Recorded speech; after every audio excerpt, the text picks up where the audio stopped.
My Lords, it not being convenient for His Majesty personally to be present here this day, he has been pleased to cause a commission under the Great Seal to be prepared for proroguing this present Parliament.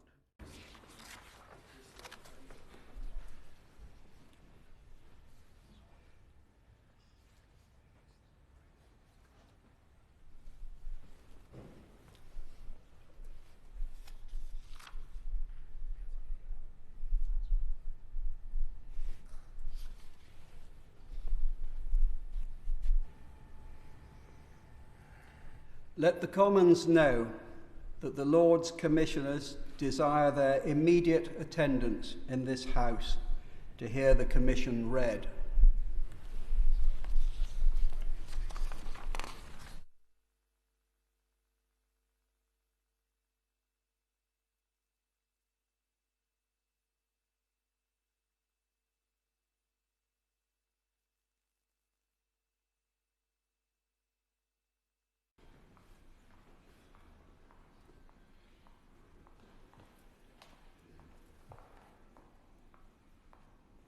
Close the door!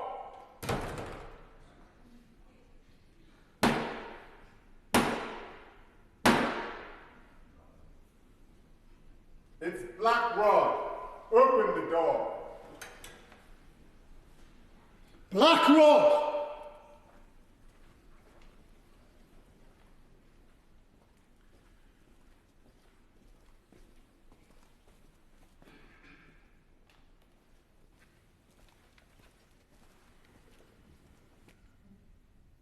Mr. Speaker, the Lords who are duly authorised by virtue of His Majesty's Commission to declare his royal assents for acts passed by both Houses and to also declare the prorogation of Parliament desire the attendance of this Honourable House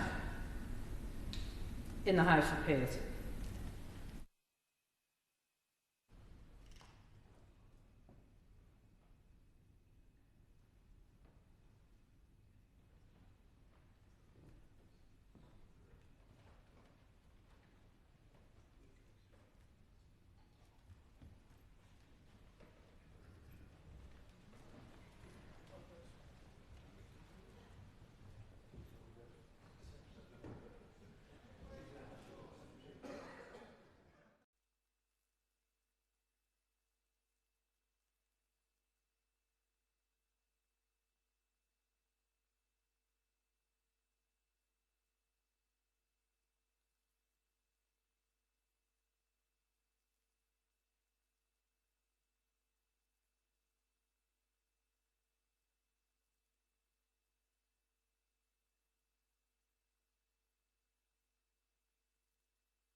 My Lords and members of the House of Commons, His Majesty, not thinking fit to be personally present here at this time, has been pleased to cause a commission to be issued under the Great Seal, and thereby given his royal assent to divers acts which have been agreed upon by both Houses of Parliament, the titles whereof are particularly mentioned, and by the said commission has commanded us to declare and notify his royal assent to the said several acts in the presence of you, the Lords and Commons assembled for that purpose, and has also assigned to us and other Lords directed full power and authority in His Majesty's name to prorogue this present Parliament,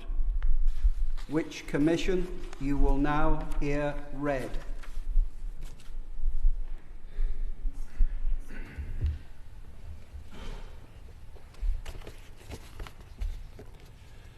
Charles III, by the grace of God, of the United Kingdom of Great Britain and Northern Ireland, and of our other realms and territories, King, Head of the Commonwealth, Defender of the Faith, to our right trusty and right well-beloved, the Lords spiritual and temporal, and to our trusty and well-beloved, the knights, citizens and burgesses of the House of Commons in this present Parliament assembled, greeting.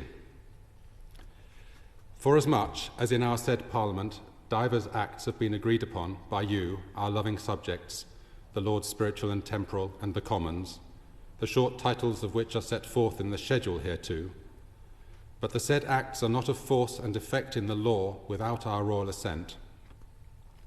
And forasmuch as we cannot at this time be present in the higher house of our said Parliament, being the accustomed place for giving our royal assent to such acts as have been agreed upon by you, our said subjects, the Lords and Commons, we have therefore caused these our letters patent to be made, and have signed them, and by them do give our royal assent to the said acts, willing that the said acts shall be of the same strength, force, and effect as if we had been personally present in the said higher house, and had publicly and in the presence of you all assented to the same. Commanding also our well-beloved and faithful counsellor, Alexander John Gervase Chalk, Chancellor of Great Britain, to seal these our letters with the great seal of our realm, and also commanding the most reverend Father in God, our faithful counsellor Justin Portal, Archbishop of Canterbury, Primate of all England and Metropolitan, our well-beloved and faithful counsellors, Alexander John Gervase Chalk, Chancellor of Great Britain, John Francis, Lord Macfall of Alcluith, Lord Speaker,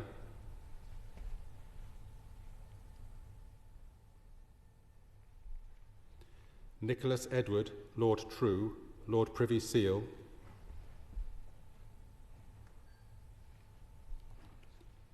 Richard Mark, Lord Newby,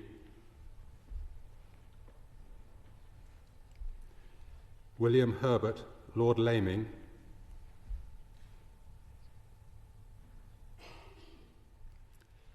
Angela Evans, Baroness Smith of Basildon,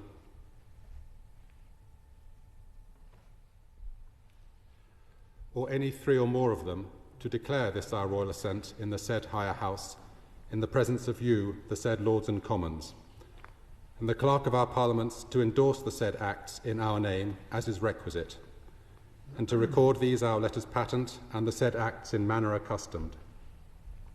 And we do declare that after this, our royal assent given and declared as is aforesaid, then and immediately the said acts shall be taken and accepted as good and perfect acts of Parliament, and be put in due execution accordingly. And whereas Queen Elizabeth II did lately, for divers difficult and pressing affairs concerning us, the state and defence of our United Kingdom and Church, ordain this our present Parliament to begin and be holden at our city of Westminster, the 17th day of December, in the 68th year of her reign, on which day our said Parliament was begun and holden, and is there now holden. Know ye that for certain pressing causes and considerations us especially moving, we have thought fit to prorogue our said Parliament.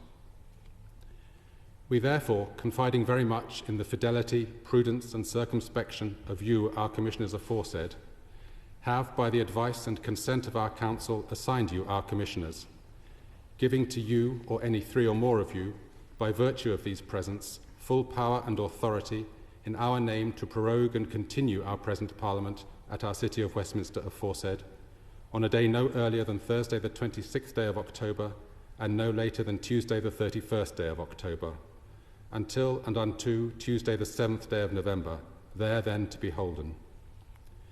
And we command you that you diligently attend the premises and effectually fulfill them in manner aforesaid. We also strictly command all and singular, our archbishops, bishops, lords, baronets, knights, citizens and burgesses, and all others whom it concerns to meet at our said Parliament by virtue of these presents, that they observe, obey, and assist you in executing the premises as they ought to do. In witness whereof, we have caused these our letters to be made patent. Witness ourself at Westminster, the 26th day of October, in the 2nd year of our reign. By the King himself, signed with his own hand.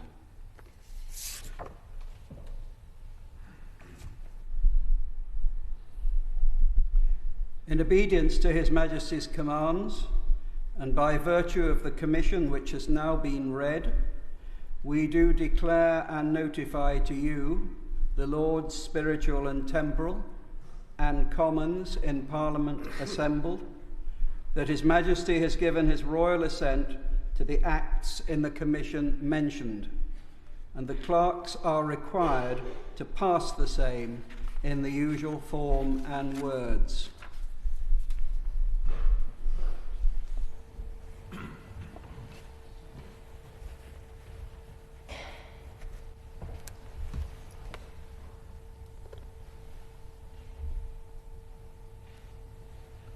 Online Safety Act.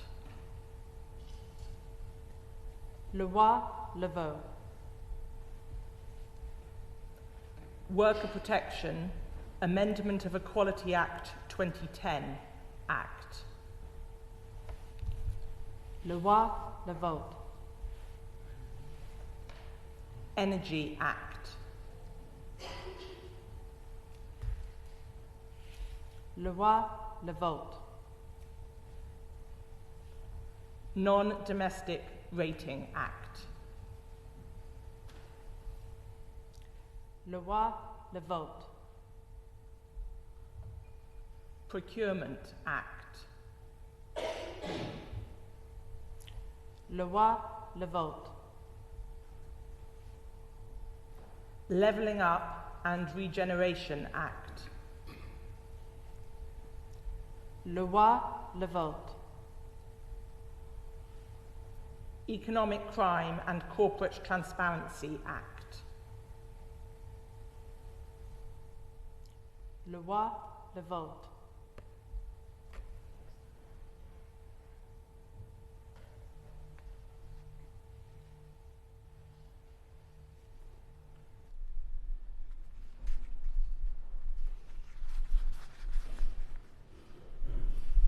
My Lords and members of the House of Commons, we are commanded to deliver to you His Majesty's speech in His Majesty's own words. My Lords and members of the House of Commons, my thoughts turn first to my beloved mother, the late Queen. I wish to thank you for the sympathy and support that have been extended to my family and myself from across both Houses of Parliament, the nation and beyond. My mother set an example of selfless dedication and devotion to the United Kingdom and the wider Commonwealth during her long reign, an example to which I rededicated my own life of public service at my accession a little over a year ago. I remain deeply grateful for the expressions of loyalty which were offered at that time. Members of the House of Commons, I thank you for the provisions which you have made for the work and dignity of the Crown and for the public services. My Lords and members of the House of Commons, I pray that the blessing of Almighty God may rest upon your councils.